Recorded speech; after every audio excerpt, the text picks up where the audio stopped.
My beloved, there is something sacred I need you to understand about yourself, something that has been quietly unfolding beneath your everyday life.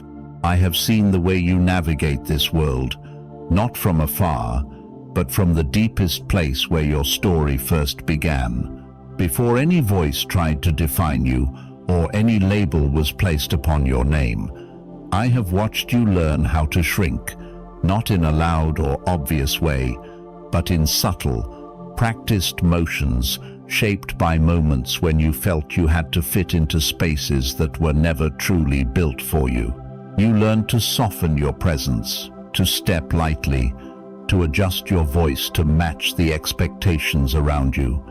Over time, it became second nature to take up less space, to exist quietly enough to avoid being questioned, overlooked just enough to remain safe.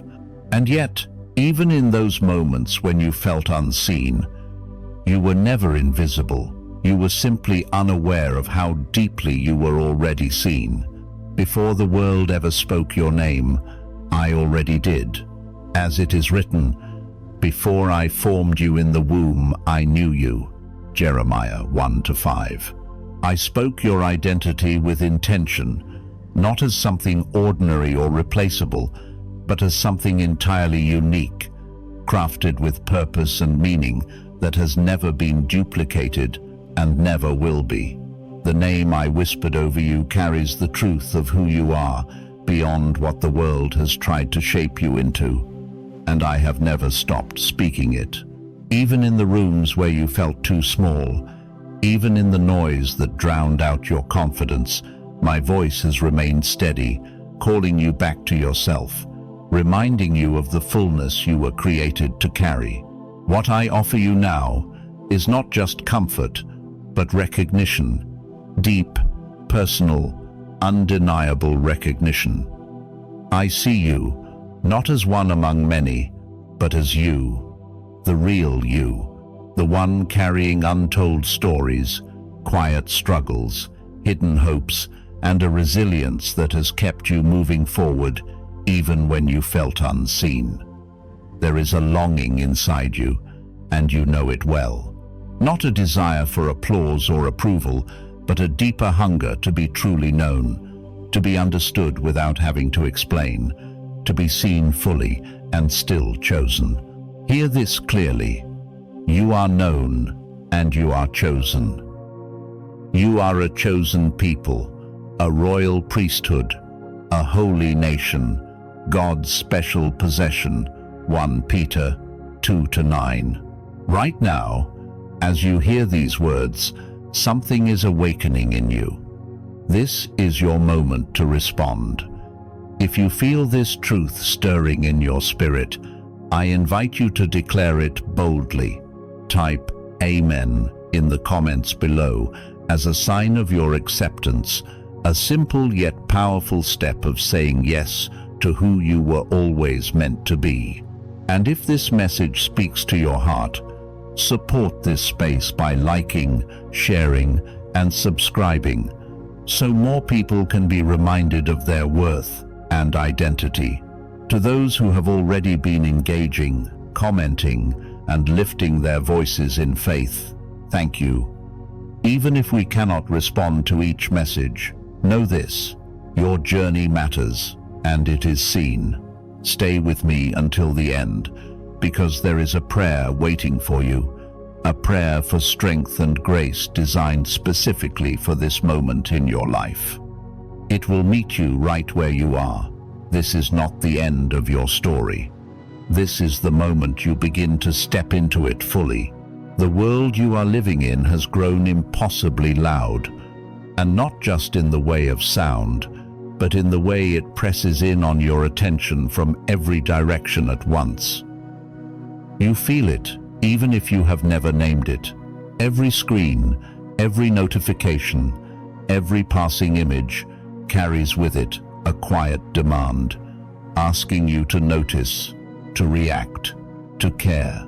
Life has been shaped in a way that your inner world is treated as if it is always available, always open, always ready to receive more.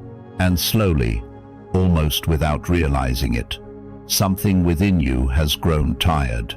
Not in a dramatic, collapsing way, but in a subtle flattening, where moments that once felt vivid now pass by without the same clarity, where it becomes harder to tell what truly matters and what merely imitates importance. It is as if you are surrounded by endless signals, yet still carrying a quiet sense of being unknown in the ways that matter most. You can be seen by many and still feel unseen. You can share your thoughts, your experiences, even your carefully chosen joys, and yet remain untouched at the deepest level. Because being visible is not the same as being known. 1,000 eyes can look at your life without ever truly recognizing you. And that quiet ache you sometimes feel, that sense of being present but not fully received, is not a flaw in you. It is the natural response of a soul created for something far more intimate than surface-level connection. You were never designed for shallow recognition. You were created for a kind of knowing that reaches beneath appearances, beyond performance, into the very core of who you are. Right now, wherever you are sitting, pause for a moment and consider this. This space, this exact place with its light, its stillness, its ordinary details, is where your life is truly unfolding. Not in the projections you send outward, not in the versions of yourself that live in other people's perceptions, but here, in this present moment. And it is here that something sacred is taking place. Because the voice that formed the universe is not speaking in distant echoes or general messages meant for everyone at once.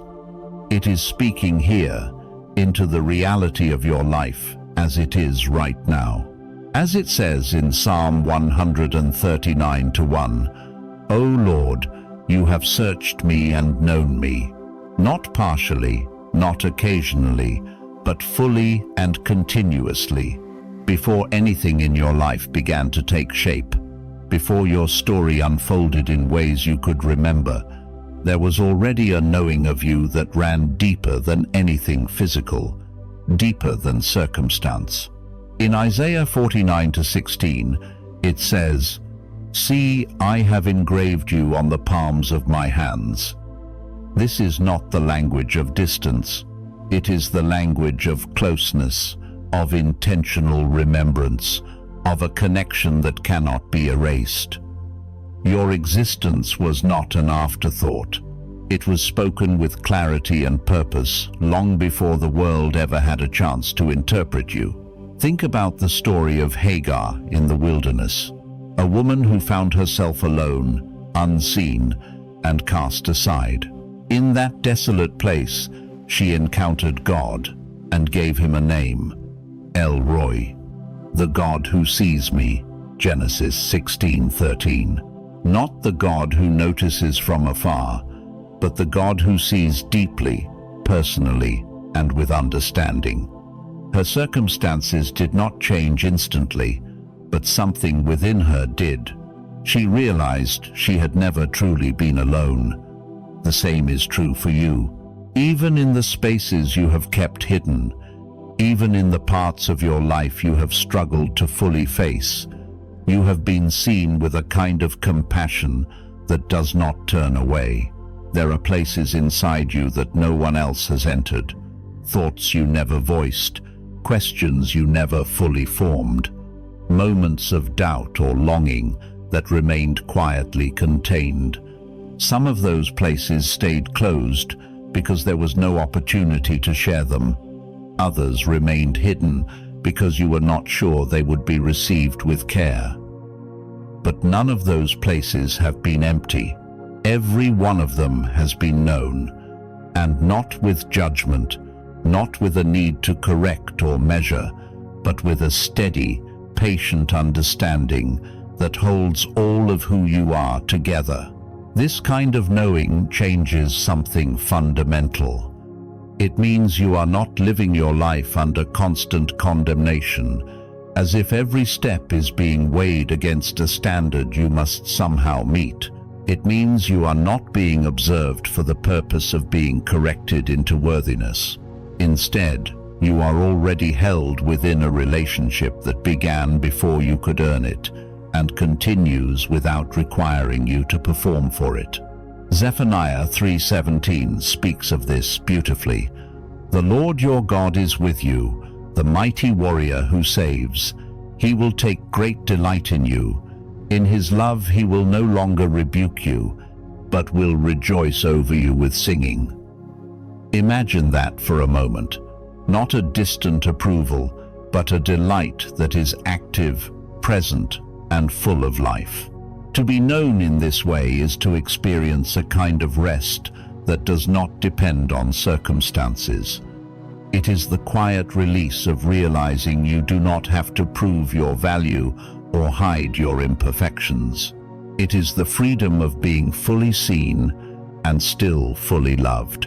Like the prodigal son returning home in Luke 15, expecting correction but instead receiving embrace, you are met not with distance, but with welcome, not because every part of your story is simple, but because every part of your story has always been held within a love that does not withdraw.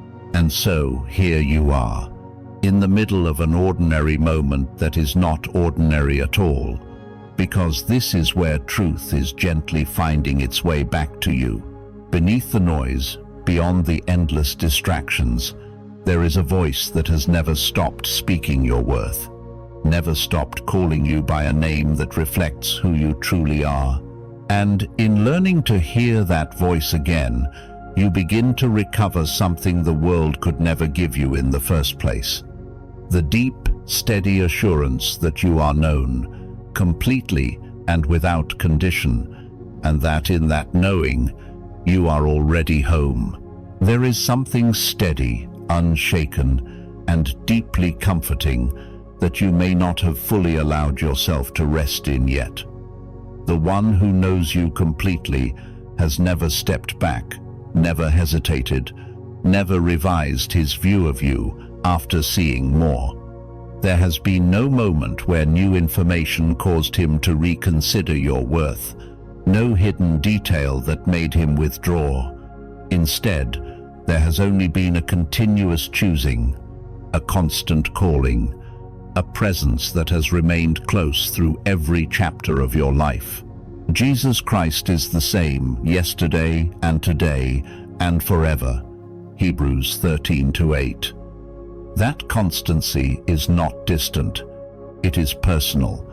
It applies directly to the way you are seen and held right now. If you pause long enough to truly feel that, not just understand it intellectually, but let it settle into your body, it can bring a kind of relief that feels almost unfamiliar, because so much of your daily energy has been quietly spent on something you rarely stop to question. You walk into a room, and within seconds, something inside you begins adjusting. You read the atmosphere, measure expectations, and shape yourself accordingly. You decide what to reveal and what to hold back. You choose which version of your voice fits best, which parts of your personality will be welcomed, which ones might create tension. This is not weakness. It is the learned intelligence of someone who has lived among others, someone who understands how to move through complex spaces. But it comes at a cost. Over time, this constant adjusting becomes so automatic that you barely notice how much of yourself is being managed rather than expressed. It becomes the background rhythm of your life, quietly draining energy, leaving you tired in ways that are hard to explain, like someone carrying a weight for so long that it no longer feels like something separate from their body. And yet, there is a place where that weight is not required, a place where you do not have to perform, calculate, or edit yourself to be received. In the presence of God, all of that effort can fall away. There is no version of you that needs to be constructed there, no careful presentation, no need to anticipate reaction, because nothing about you is unfamiliar to him. Man looks at the outward appearance, but the Lord looks at the heart. 1 Samuel 16:7. And what he sees is not met with distance, but with welcome. You are received as you actually are, not as you think you should be. Think of the story of Nathanael in John 1. Before Nathanael ever spoke to Jesus, before he introduced himself or explained anything about his life, Jesus said, "I saw you while you were still under the fig tree." It was a moment of recognition so precise, so personal, that it cut through Nathanael's skepticism instantly. He realized he was standing before someone who already knew him, not in a general sense, but in a deeply specific way. That kind of knowing did not expose him to shame. It invited him into connection. This is the kind of recognition your soul has been longing for, and it is the kind that has been present all along, even in seasons where you felt overlooked or quietly invisible. Because the invisibility you have experienced is not just about being one person among many. It has been personal. There have been moments when you expected to be understood and were not. Times when you offered something genuine, something real from within you, and it seemed to pass through the room without landing anywhere. Not always because people were unkind. Sometimes the hardest moments happen in spaces that are warm, where people care, where everything appears fine on the surface, and yet something essential in you remains untouched. You may have walked away from conversations like that carrying a quiet ache, not dramatic, not overwhelming, but persistent. The feeling of having been present without being fully met, of having spoken without being deeply heard. That ache is not a flaw in you. It is not a sign that you are asking for too much. It is the honest signal of a soul that was created for a depth of connection that cannot be fully satisfied by human interaction alone.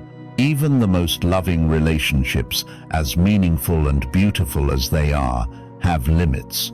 There are places within you that no one else has fully reached, thoughts you could not quite explain, emotions that felt too complex to put into words, parts of your story that remain tucked away, not because they did not matter, but because there was never quite the right moment or the right sense of safety to bring them into the light. But none of those places have gone unseen. Nothing in all creation is hidden from God's sight. Hebrews 4:13. And yet, this seeing is not cold or clinical. It is not the gaze of someone evaluating you from a distance. It is the attention of a Father who understands every layer of your story, who knows why you adapted the way you did, who saw every moment you chose the easier response instead of the truer one because you were tired, who noticed every time you made yourself smaller to fit into a space that could not hold your fullness. And in all of those moments, there was no rejection in his gaze, only understanding, and a love that leads you toward growth. Only a quiet tenderness that held your experience without demanding that you immediately change it. Like a parent watching a child learn to navigate a difficult world, not with frustration, but with compassion. Consider the story of Elijah in 1 Kings 19. After a great victory, he found himself overwhelmed, exhausted, and afraid, retreating into isolation. When God came to him, it was not in the wind, not in the earthquake, not in the fire, but in a gentle whisper. A voice that met Elijah exactly where he was, not demanding strength, but offering presence. That same gentleness meets you in your own moments of quiet fatigue, in the places where you have been holding more than you realized. All the adjustments you have made, all the ways you have learned to protect yourself, were never unnoticed. They were understood, and none of them have ever changed the name by which you are called. The identity spoken over you at the very beginning has not shifted with your circumstances. It has not been reduced by difficulty or blurred by uncertainty. The weight you are carrying right now is real. The questions, the tension, the things that feel unresolved, they matter, but they do not define you. They are part of your current landscape, not the foundation of your identity. So God created mankind in his own image. Genesis 1:27. That truth sits deeper than any season you are walking through. There may be days when you feel less certain of who you are, days when clarity feels distant, when your value feels harder to access. But your identity does not fluctuate with your feelings. It remains steady, rooted in something far more constant than the changing circumstances of your life. Right now, in this very moment, you are as known as you have ever been. Not partially, not approximately, completely. There is not a single layer of your being that is hidden or overlooked, and that knowing is not passive. It is active, ongoing, and intentional. Every time God calls you, it is not a general call. It is specific, personal. It is the affirmation that you are not interchangeable, not just one among many, but entirely unique. You, with your particular story. You, with your distinct way of feeling, thinking, hoping. You, with your quiet strengths and your unspoken questions. Isaiah 43:1 says, I have called you by name, you are mine. That is not just a statement of ownership, it is a declaration of relationship, of closeness, of recognition that reaches all the way to the core of who you are. And nothing that has happened in your life, no confusion, no difficulty, no season of doubt, has rewritten that truth. The voice that first spoke your identity is still speaking it now, with the same clarity, with the same certainty, with the same unwavering love. There is something tender and deeply important to understand about the prayers you never managed to say out loud, the ones that never became neat sentences or complete thoughts, the ones that stayed caught somewhere between your chest and your throat. You remember them, even if only as a feeling.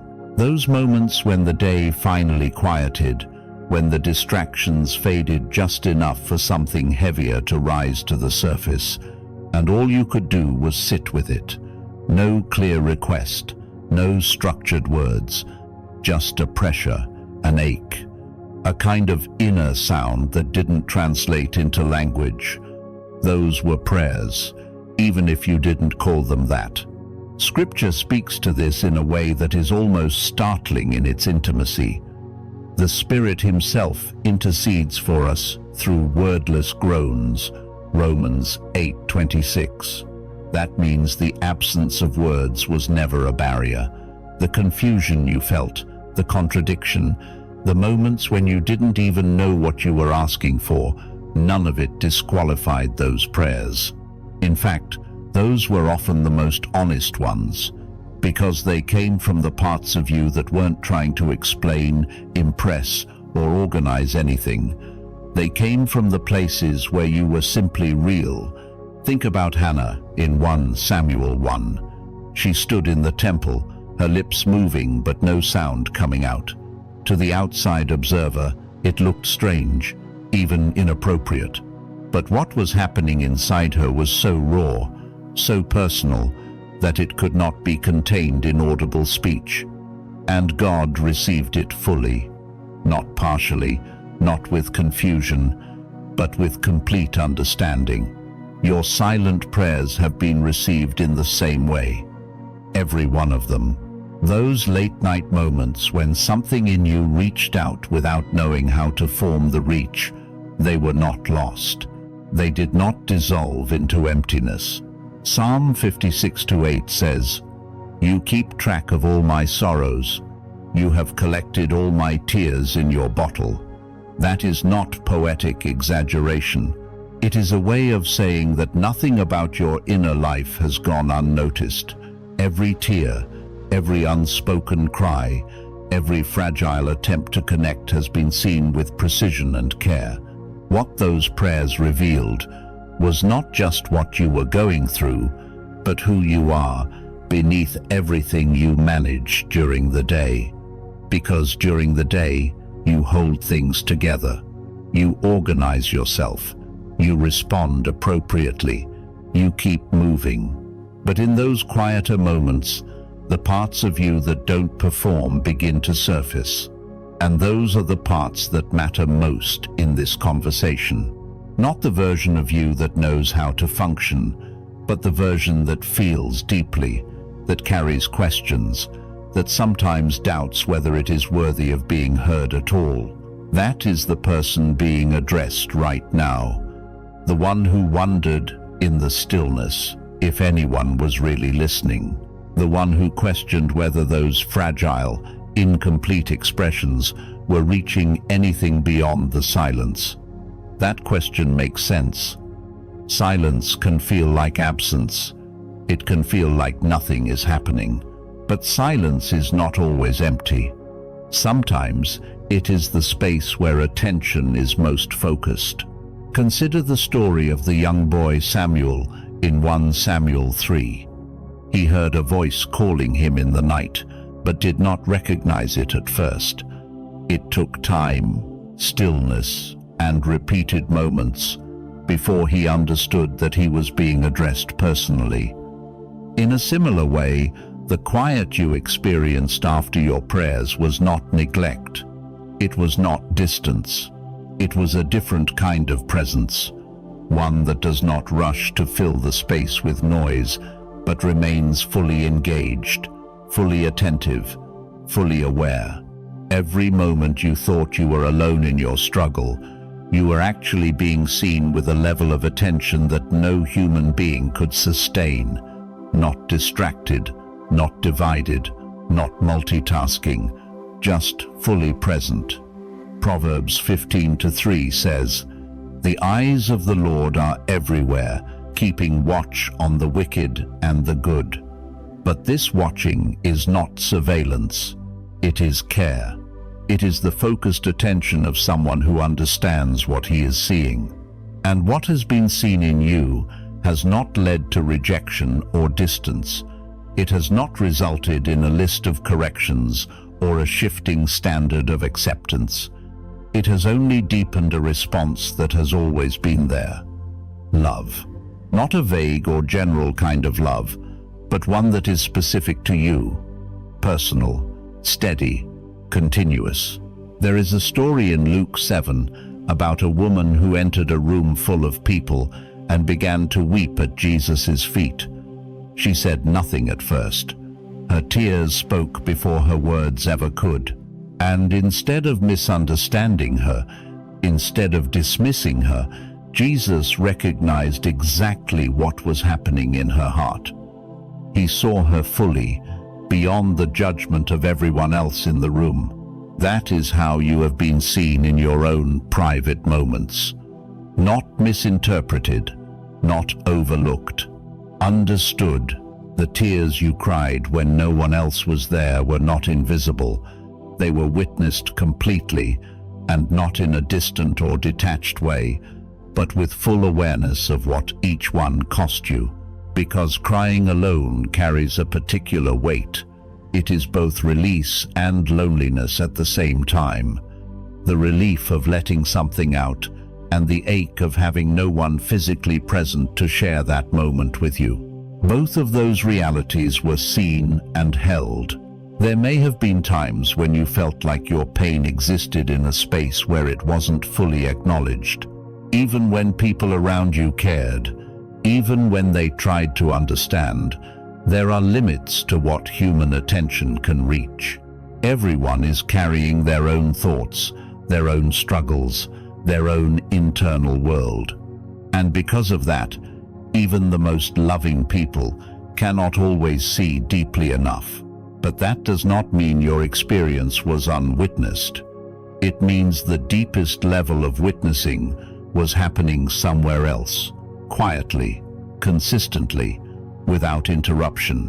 When this truth begins to settle in, it does not usually create a dramatic reaction.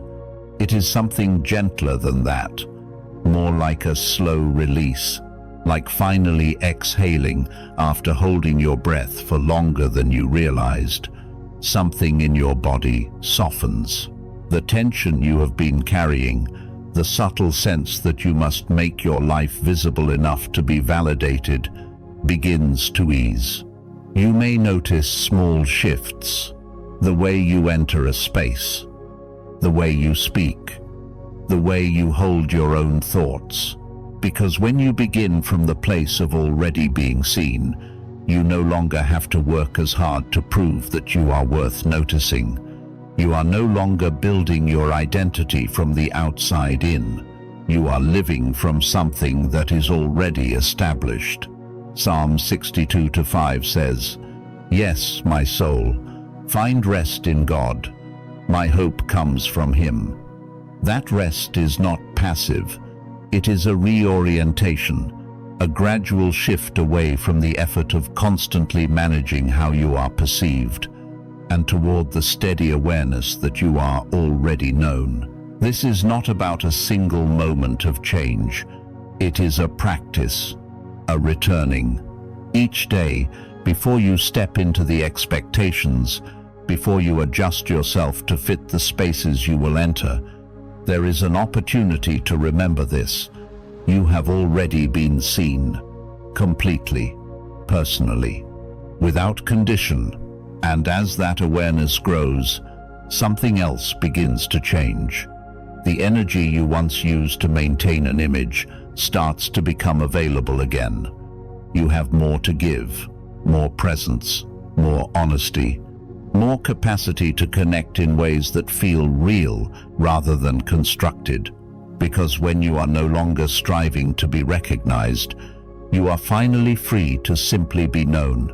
There is something even deeper I want you to understand.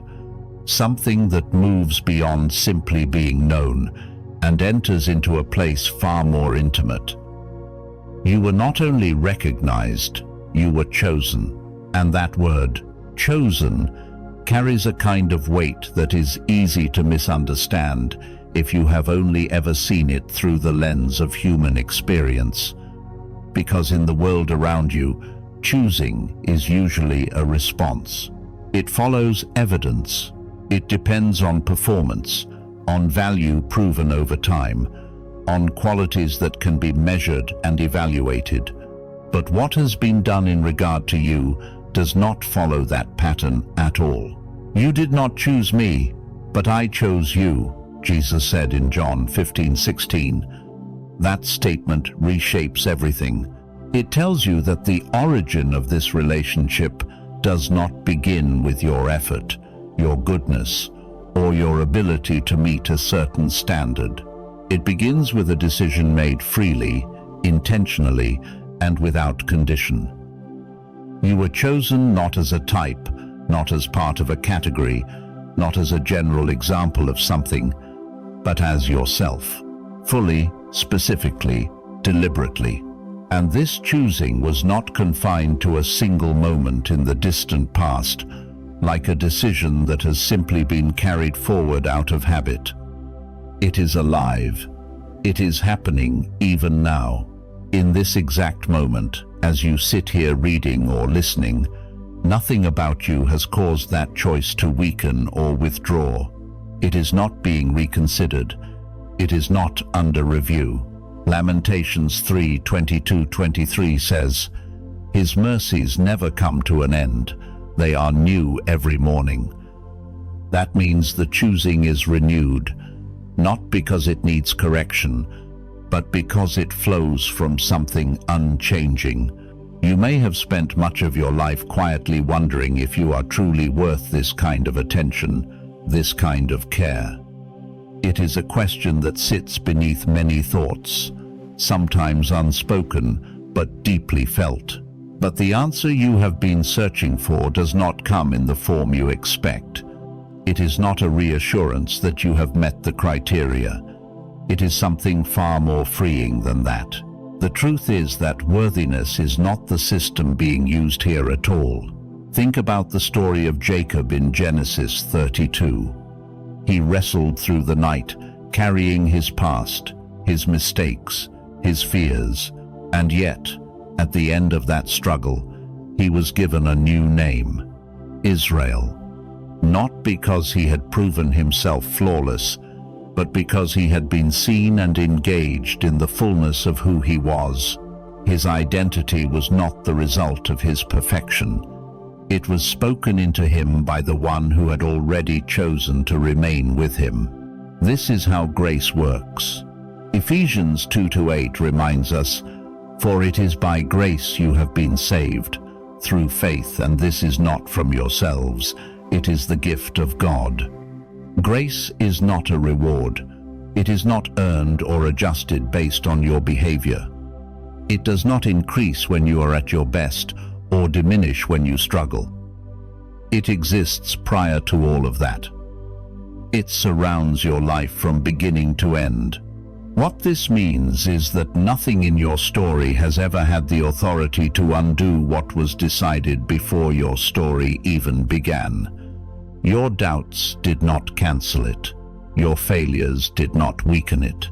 Your seasons of distance did not interrupt it, because none of those things were factors in the choosing to begin with. Romans 11:29 says, "For God's gifts and his call are irrevocable." That includes you. It may help to think of this not in abstract terms, but in something more relational, something more grounded. Think of a family, not the idealized version that exists in imagination, but a real one. A family that has seen each member in their best moments and their worst. A family that has experienced tension, misunderstanding, growth, and change. And yet, despite all of that, the belonging remains. Not because everyone always gets it right, but because the connection was never built on performance in the first place. In Psalm 68:6, it says, "God sets the lonely in families." This is not just about physical households. It is about belonging. About being placed in a relationship where your presence is not conditional, where your place is not something you have to earn again every time you arrive. Imagine walking into such a space.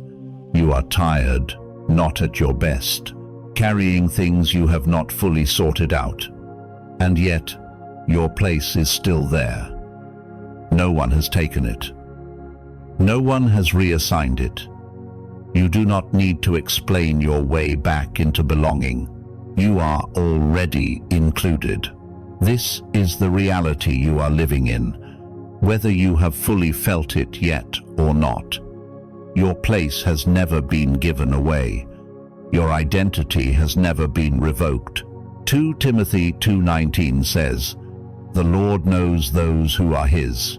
That knowing is paired with belonging, not forced, not restrictive, but life-giving. And there is something else here that matters deeply. This choosing was not passive. It was not distant. It carried with it a kind of commitment, a promise of presence. Isaiah 41:10 says, "Do not fear, for I am with you. I will strengthen you and help you." This is what it means to be chosen, not simply to be noticed, but to be accompanied. Every room you have ever entered, you have not entered alone, even when it felt that way, even when no one in that space truly understood you. There has been a voice, steady and quiet, speaking your identity into that room, not always louder than everything else, but never absent. You may have mistaken your experiences of being overlooked as evidence that you are unseen, but those experiences do not define reality. They are limited by human perception, by the constraints of attention and understanding that every person carries. What is real is something deeper. You are fully known by the one who formed you. Psalm 33:15 says, "He who forms the hearts of all, who considers everything they do." That consideration is not casual, it is attentive, intentional, complete. And there is a particular strength that begins to grow in you when you hold on to this truth, especially in seasons when life does not seem to reflect it. Because it is easy to feel secure when everything around you is affirming your value. When relationships are steady, when your efforts are recognized, when life feels aligned. In those moments, belief feels natural. But there are other seasons where things are unclear, where your efforts go unnoticed, where connection feels inconsistent, where you begin to question what is true about you. In those moments, holding on to this deeper reality requires something else. It requires courage, not loud, dramatic courage, quiet, steady courage, the kind that chooses to believe what is true even when it is not immediately visible. Hebrews 11:1 describes faith as confidence in what we hope for and assurance about what we do not see. This is that kind of moment. And even this courage is not something you have to create on your own. It comes from the same place as the truth you are holding on to. The recognition you are learning to trust is the very thing that strengthens your ability to trust it. So you are not standing here trying to convince yourself of something fragile. You are responding to something solid, something that has been present from the very beginning, something that has not shifted with time. You are chosen, not because you became someone worthy of being chosen, but because you were created with intention, with care, with love that does not depend on changing circumstances. And that choosing continues now, steady and unbroken, inviting you not into pressure, but into rest. There is something gentle but honest that needs to be brought into the light now. Something you may have been carrying for so long that it feels almost invisible. The quiet performance you've been maintaining within your own life. Not the kind that happens on a stage, but the one that unfolds inside you, in the private space between what you truly feel and what you believe you are supposed to show. It is the effort to appear steady, to seem spiritually composed, to look as though you are handling things well, even when parts of you feel uncertain, tired, or quietly overwhelmed. You didn't create this performance out of deception. You created it out of care, out of a desire not to be too much, not to weigh others down, not to seem like the one who is always struggling. And yet, over time, this effort has become heavy.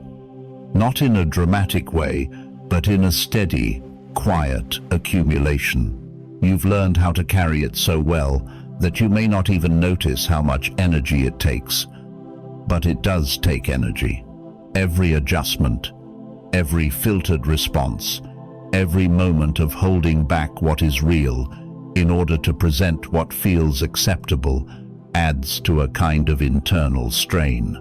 Jesus once spoke directly to this kind of hidden exhaustion when he said, "Come to me, all you who are weary and burdened, and I will give you rest." Matthew 11:28. That invitation was not for the perfectly composed. It was for those who were carrying more than they could sustain. What you need to hear clearly is this: the performance you have been maintaining is not required. Not here. Not in your relationship with God. He has never been waiting for you to reach a certain level of spiritual stability before drawing near. He has never needed the polished version of you. In fact, the version of you that wakes up before you have arranged your thoughts, before you have decided how to present yourself, before you have gathered your strength for the day, that is the version he meets most closely. Consider the story of the father and his son in Mark 9. The father came to Jesus with a desperate request for his child, and in the middle of his plea, he said something striking. "I do believe. Help me overcome my unbelief." Mark 9:24. It was not a perfect declaration of faith. It was honest, conflicted, unfinished. And Jesus did not reject it. He responded to it. That moment reveals something important. Honesty matters more than presentation. The mixture of faith and doubt did not disqualify the father. It opened the door for real connection. This is the kind of space you are being invited into, a space where you do not have to maintain the image of being okay, where you do not have to hide the parts of you that are still working through questions, still healing, still learning how to trust. Psalm 34:18 says, "The Lord is close to the brokenhearted and saves those who are crushed in spirit." That closeness is not reserved for a perfected version of you. It is offered to the real one. When you begin to let the performance fall away, even just in small moments, something shifts inside you. It may not be dramatic at first. It might feel like a quiet release, like loosening something you didn't realize you were gripping so tightly. There is a lightness that begins to emerge, not because your circumstances have suddenly changed, but because you are no longer carrying the added weight of managing how you appear. Think of Bartimaeus in Mark 10, the blind man sitting by the roadside. When he heard that Jesus was passing by, he cried out without restraint. People around him tried to silence him, to make him more appropriate, more controlled. But he did not adjust himself to fit their expectations. He spoke from his need, and Jesus stopped. That kind of unfiltered honesty drew attention, not rejection. It revealed that authenticity has a power that performance does not. As the performance begins to loosen its grip on you, something else becomes available. Energy that was once spent maintaining an image is suddenly free. Free to be present with others in a deeper way. Free to listen without simultaneously thinking about how you are being perceived. Free to notice the small details of life, the quiet beauty that often goes unseen when your mind is occupied with managing yourself. Ecclesiastes 3:11 says, "He has made everything beautiful in its time." But noticing that beauty requires a kind of openness, a willingness to be present without distraction. When you are no longer performing, your attention becomes less divided. You begin to experience moments more fully. Conversations feel more real. Rest becomes actual rest. Not just a pause where your body stops, but your mind continues working. The strength that comes from this is different from the strength you may be used to. It is not the strength of pushing through or holding everything together. It is quieter than that. More like the strength described in Isaiah 30:15. In repentance and rest is your salvation. In quietness and trust is your strength. It is the strength of letting go, of allowing yourself to be supported rather than constantly supporting your own image. This shift does not remove the challenges in your life. It does not make everything suddenly easy, but it changes the way you carry those challenges. You are no longer carrying them alongside the pressure of proving yourself. You are carrying them from a place of already being known, already being accepted. And that changes how you move through the world. You may still enter the same rooms, have the same conversations, face the same responsibilities, but something inside you is different. You are no longer entering those spaces to establish your worth. You are entering them from a place where your worth is already settled. Proverbs 4:23 says, "Above all else, guard your heart, for everything you do flows from it." When your heart is no longer consumed with maintaining an image, it becomes more open, more steady. From that place, your presence becomes a gift to others, not because you are trying to be impressive, but because you are genuinely there. There is a quiet confidence that begins to grow, not loud, not attention-seeking, but grounded. It does not come from achieving something new. It comes from realizing something that has already been true. You are not in these spaces to be evaluated. You are there to live, to connect, to participate. Jesus spoke about this kind of freedom in John 8:32. "Then you will know the truth, and the truth will set you free." The freedom he described is not external first. It begins internally. It begins with knowing who you are and who you are not required to be. When you live from that place, your relationships begin to shift as well. You are able to give more fully, not out of effort, but out of overflow. You are able to love without constantly measuring how you are being received. You are able to be present without needing to manage how you appear in every moment. This is not something you have to achieve. It is something you gradually step into, a process of returning again and again to the truth that you are already known, already chosen, already held. And from that place, your life begins to take on a different texture. The same days, the same routines, the same world, but experienced from a different center. No longer from the strain of performance, but from the quiet, steady reality of being fully seen and still fully welcomed. That is the freedom being offered to you, not a better version of the performance, but the end of needing it at all. There is something I want you to carry with you as everything you have just heard begins to settle into your heart. Something simple but powerful enough to change the way you move through every ordinary day that lies ahead. The season of your invisibility is coming to an end, not because the world has suddenly learned how to see perfectly, but because you are beginning to understand, at a deeper level, that you have never truly been unseen. What you have experienced as invisibility has been real in feeling, real in its weight, real in the ache it created inside you, but it has never been the full truth of your existence. It has been the experience of living without full awareness of how completely, how intimately, how consistently you are already known. And now that awareness is being offered to you, not as an idea to agree with, but as a reality to live from. Scripture says in Psalm 27:10, "Though my father and mother forsake me, the Lord will receive me." That means even in the most human moments of being overlooked, misunderstood, or forgotten, there has always been a receiving, a seeing, a recognition that does not waver.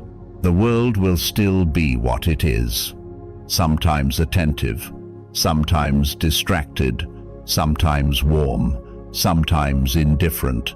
And its vision will always be partial, but something inside you can begin to shift so that the ache you carry is no longer the emptiness of being abandoned, but the longing of being connected to someone who is already near. And that kind of distance is not permanent. It can be crossed, because as it says in James 4:8, "Draw near to God, and he will draw near to you." So, as you step back into your daily life, into the conversations waiting for you, into the responsibilities, the quiet moments, the unexpected challenges. Bring this truth with you like a steady light that does not flicker when circumstances change. You are known, you are named, and that reality does not depend on whether anyone else recognizes it in the moment. When the noise of life rises again, when the familiar feeling of blending into the background tries to return, gently remind your heart of what is already true. You do not need to fight for visibility in every room, because the one who matters most is already present in that room, already speaking your identity into it. And from that place, you can begin to live differently, not in dramatic or forced ways, but in small, steady choices. You can choose to slow down and become aware of God's presence in ordinary moments, even in something as simple as taking a quiet breath before responding to someone. You can choose to speak honestly instead of always saying what feels safest. You can choose to rest without guilt, trusting that your worth is not measured by how much you accomplish in a day. You can choose to notice others, to truly see them, because you are no longer consumed with the question of whether you yourself are being seen. Galatians 5:1 says, "It is for freedom that Christ has set us free." That freedom is not just about what you are saved from, but about how you now get to live. You are free to stop striving for recognition that has already been given, free to stop performing a version of yourself that feels acceptable, free to live as someone who belongs, even in spaces that feel uncertain. And from that freedom, something beautiful begins to grow, a deeper peace, a more grounded presence, a quiet confidence that does not need to prove itself. You begin to walk through life not as someone searching for identity, but as someone carrying it. Not as someone hoping to be chosen, but as someone who already is. And now, let this become a moment of prayer, not something distant or formal, but something real, something that meets you exactly where you are. God, for the one reading these words right now, for the one who has felt unseen, overlooked, or quietly forgotten, I ask that your presence becomes unmistakably real to them in this moment. Let your truth move beyond their thoughts and settle deep into their heart. Where there has been exhaustion from trying to be enough, bring rest. Where there has been doubt about their worth, bring clarity. Where there has been silence that felt empty, reveal it as a space where you have been listening all along. Remind them, gently but firmly, that they are not an afterthought, not a mistake, not someone who has to earn their place. Let them feel, even if just for a moment, the steadiness of being fully known and still fully loved. Give them the courage to let go of the performance they have been carrying and the grace to accept themselves as they are, knowing that you already do. Walk with them into the rest of this day, into every conversation, every decision, every quiet moment. Let them become aware of you not only in the extraordinary, but in the ordinary details of their life. And when the feeling of invisibility tries to return, remind them again that you see them, that you know them, and that you have never once looked away. In Jesus' name, Amen. If this message met you in a place where you needed it, stay with it for a moment. Let it settle. And if you want to continue receiving messages like this that speak directly to your heart and your journey, consider subscribing to the channel. You can also share what resonated with you by leaving a comment. Maybe just a simple word about what you're carrying or what you're beginning to understand about yourself. Thank you for being here, for listening, and for allowing this space to be part of your story.